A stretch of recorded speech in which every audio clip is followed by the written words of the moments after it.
Subscribe to our YouTube channel and press the bell icon to get the latest updates.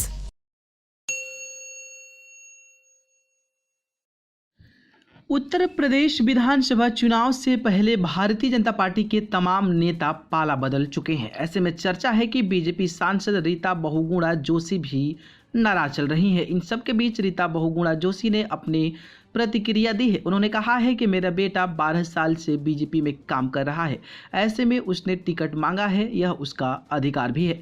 Rita Bahuguna Joshi ने बताया कि उनके बेटे ने लखनऊ कैंट से टिकट मांगा है। उन्होंने कहा कि अगर पार्टी उनके बेटे को टिकट देती है तो वो सांसद पद से इस्तीफा देने के लिए तैयार हैं। उन्होंने कहा कि ये बात उन्होंने बीजेपी नेतृत्व को भी बता दी है। रीता जोशी ने कहा कि अगर पार्टी ने नियम बनाया है कि एक परिवार से एक ही व्यक्ति को टिकट दिया जाएगा, ऐसे में अगर मेरे बेटे को लखनऊ कैंट से टिकट मिलता है तो मैं सांसद पद से इस्तीफा देने के लिए तैयार हूं, नहीं मैं 2024 में लोकसभा चुनाव लड़ूंगी।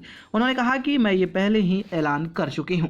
बीजेपी में कई सांसद हैं जो अपनी सियासी विरासत को आगे बढ़ाने के लिए बेटे बेटियों को चुनावी मैदान में उतारना चाहते हैं। प्रयागराज से सांसद रीता बहुगुणा जोशी लखनऊ कैंट सीट से अपने बेटे मयंक जोशी को चुनाव लड़ना चाहती हैं। रीता बहुगुणा जोशी इस सीट से 2 बार विधायक भी रह चुकी हैं और अब वो इस सीट से अपने बेटे को विधायक बनाना चाहती हैं।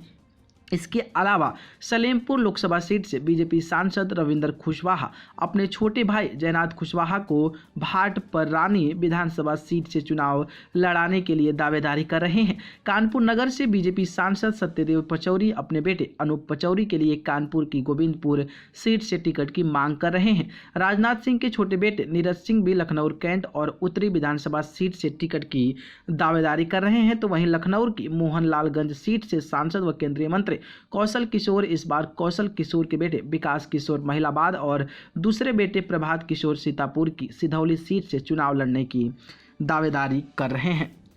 न्यूज़ रूम से न्यूज़ लाइव की रिपोर्ट।